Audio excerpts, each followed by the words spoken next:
Let's talk about inverses and the derivative of an inverse function. And we have to remember even what inverses are. Remember last year, inverse, hopefully you remember, oh, you switch x and y, the domain and range switch, yes. But remember, in order to have an inverse, last year in pre-cal, you said that the function has to be one-to-one. Okay, a function has an inverse if that function is one-to-one. And remember, one-to-one means it passes the, I'm going to abbreviate, vertical line test and the horizontal line test. Okay, so a function must be one-to-one to have an inverse. Now, let's talk a little more calculus-y, because we have to give calculus explanations for things. For one, learn a new word, monotonic. A function will have an inverse if that function is monotonic. And what does that mean? That means strictly increasing or strictly decreasing.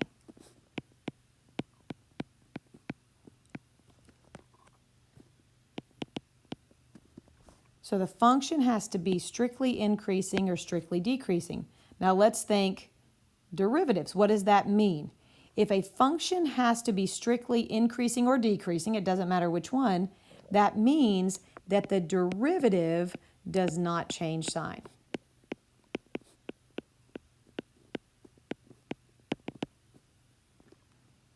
Okay, so that's what we're going to use when we're proving some things.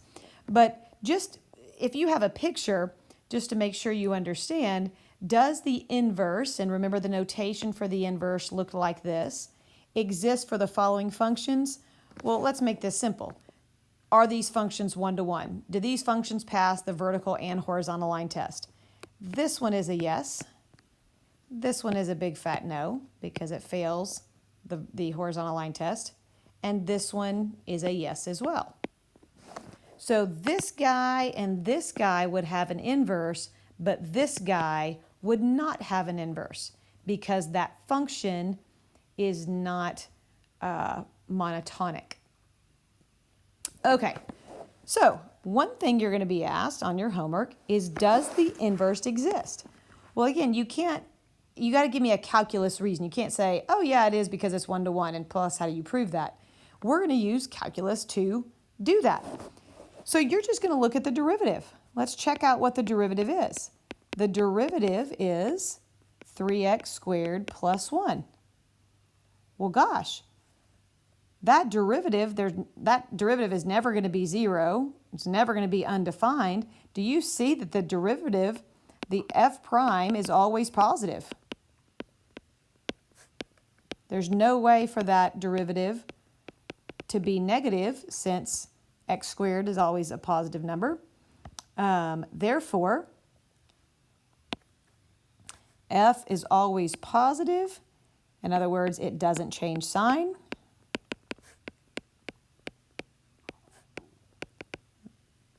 Therefore, f has an inverse.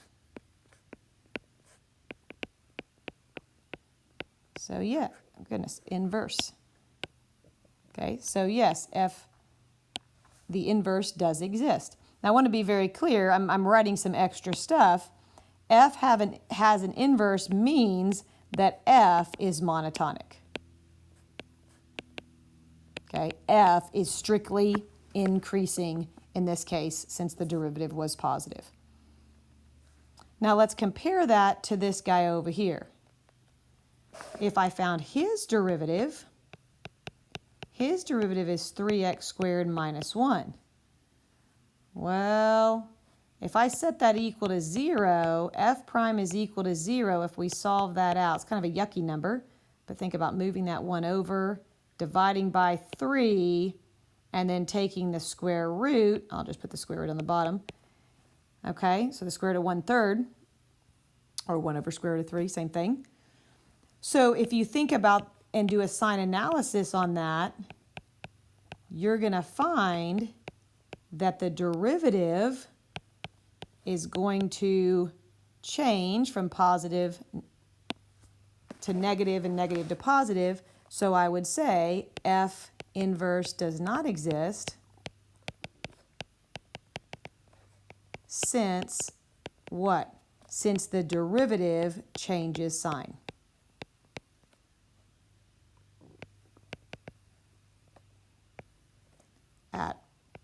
I'll just make a really, really good argument. I'm writing that different this time for some reason.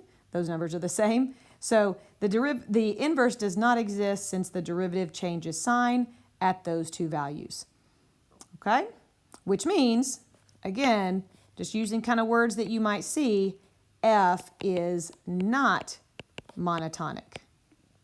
It is not strictly increasing or decreasing. There's some increasing intervals and some decreasing intervals.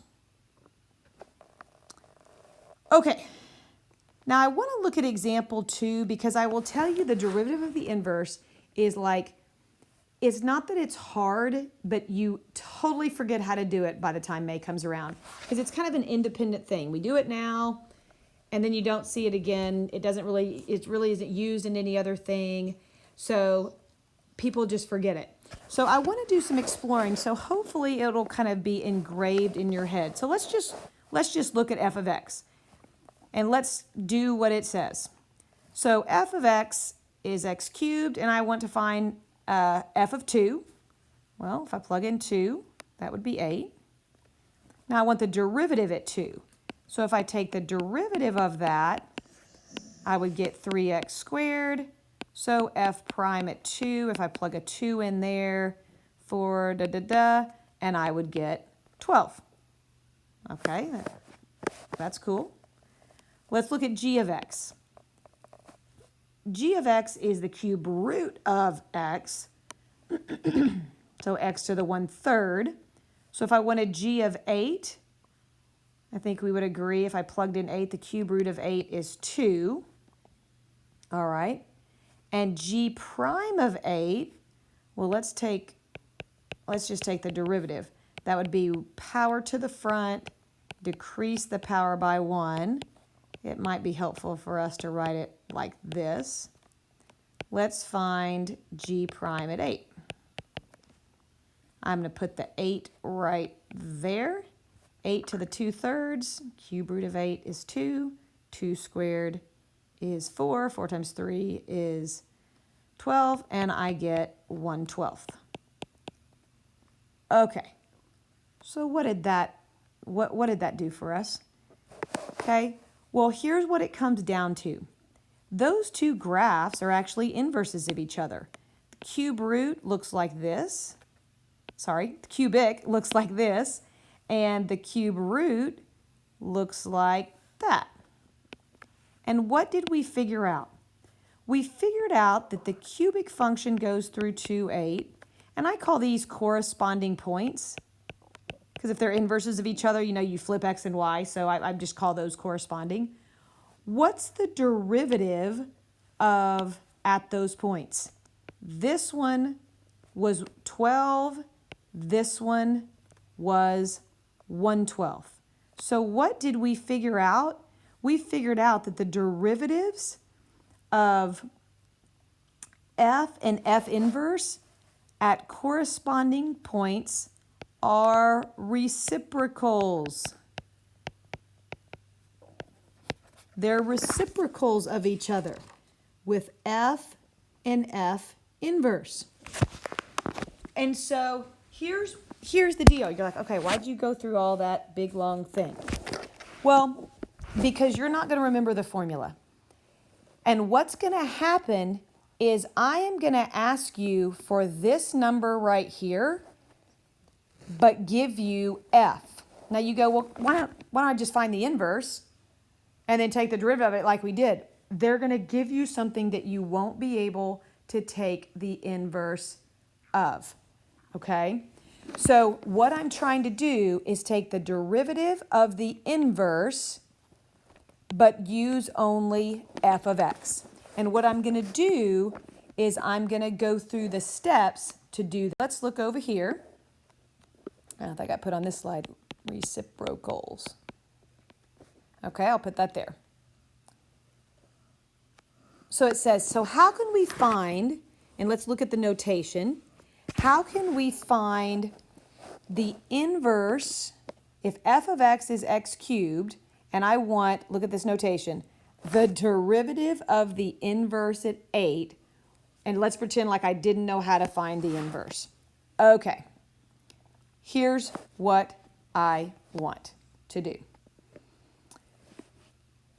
Here I'm going to go. I'm to find the corresponding point. Do you agree that this right here is the x value on the inverse? If it's the x value on the inverse, then it is the y value on f. So the first step I'm going to do to find the corresponding point, I'm going to take this 8 and put it in for the y into f of x. And of course I can solve. What cubed gives me 8? And I get x equals 2. That's step 1. Step 2 is find the derivative of f at this particular point. So if our function, let me do step 2 in a different color. Got to write tiny. If our function is x cubed, then f prime of x would be 3x squared. And then I could find f prime at the value that I just got in step 1, I would get 12. And then the last step is the easy one. The last step is take the reciprocal. And of course, I would get 1/12. So that means that the derivative of the inverse, when I evaluated at 8, would be equal to 1/12. And so what I want you to think of is a 3-step process every time you do the inverse. Now look, you go, okay, well, I'm more of a function person, a formula person. I can memorize a formula. If there's a formula, give me the dadgum formula. Okay. Here we go. Here's the formula. Remember in algebra or in pre-cal last year, when you were proving algebraically, if they were inverses, you did the composition f of g of x and g of f of x to see if it equals x. So assuming that they are inverses, then f of f inverse, the composition, is going to be equal to x. Now you're not going to like this, but here you go. Let me do the chain rule on that. That's like f of g of x. The chain rule is take the derivative of the outside with the inside function times the derivative of the inside. So in other words, the derivative of the inverse. And of course, on the right, I have to take the derivative of x, which is 1. Now, what I'm solving for is this thing right here. That's the derivative of the inverse. So do you see that I get, for the formula, for you people that are saying, oh, give me a formula? Well, here it is, 1 over the derivative evaluated at this. I forget that formula. I'm never going to remember that. But you can see what the 3 steps are really, because I'm getting the y value. I'm getting the y value on f. So I'm finding the corresponding point. I'm taking the derivative of f with respect to that point, and then I'm taking the reciprocal. So the formula has the 3 points. I just think the formula is super, super hard, and that's why I like to break it up into steps. So let's try a couple, and hopefully you see that it's not it's not that bad. So let's see. I want the derivative of the inverse of at 1/2 for f of x equals cosine of x. Notice they gave me an interval because you can only find one corresponding point because the function has to be 1 to 1. So here we go. Step number 1, I'm going to even number my steps. Step number 1, I find the corresponding point.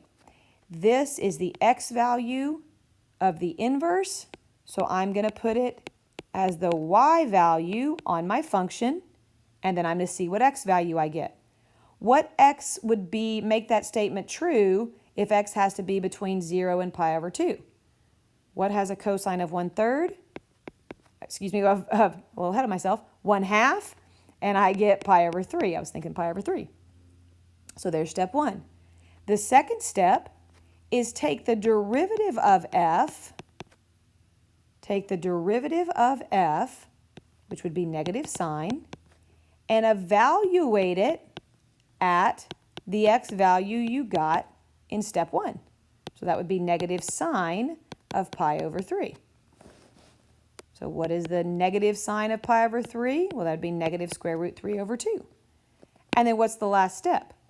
Well, the third step is the one you like. Just flip it. Remember, taking the reciprocal does not change the sign. So it stays negative, and I get 2 over square root of 3, and I'm not going to rationalize because that's a perfectly good answer. See if you can do example 4. Stop the video, see if you got it. Step 1, you set your equation equal to this x value. It's the y on f. So I have negative 2x cubed is equal to 2. So I have x cubed is equal to negative 1. Can I do that? What cubed gives me negative 1? Of course I can. X cubed, nope, let me just put x. Cube root of negative 1 I can do is actually negative 1. So there's step 1. Step 2, I'm going to find the derivative of f, which is negative 6x squared. I'm going to evaluate that at the x value I just got. So if I plug that in, negative 1 squared is 1, so I get negative 6. And then I'm going to take the reciprocal, so I know that my final answer is going to be negative 1/6. So that's the derivative of the inverse. So work on those steps. You'll be doing those things. There's even a chart. Use the same steps. In the solving, you do have one on your homework that it could be calculator active, meaning I did ones in the notes that you could solve pretty easily. If it was a difficult one, then you can use your calculator to solve, but if you need to. But so I think there is one in your homework, number 6, I believe, that you'd have to use a calculator to solve it. All right. Good luck, everybody.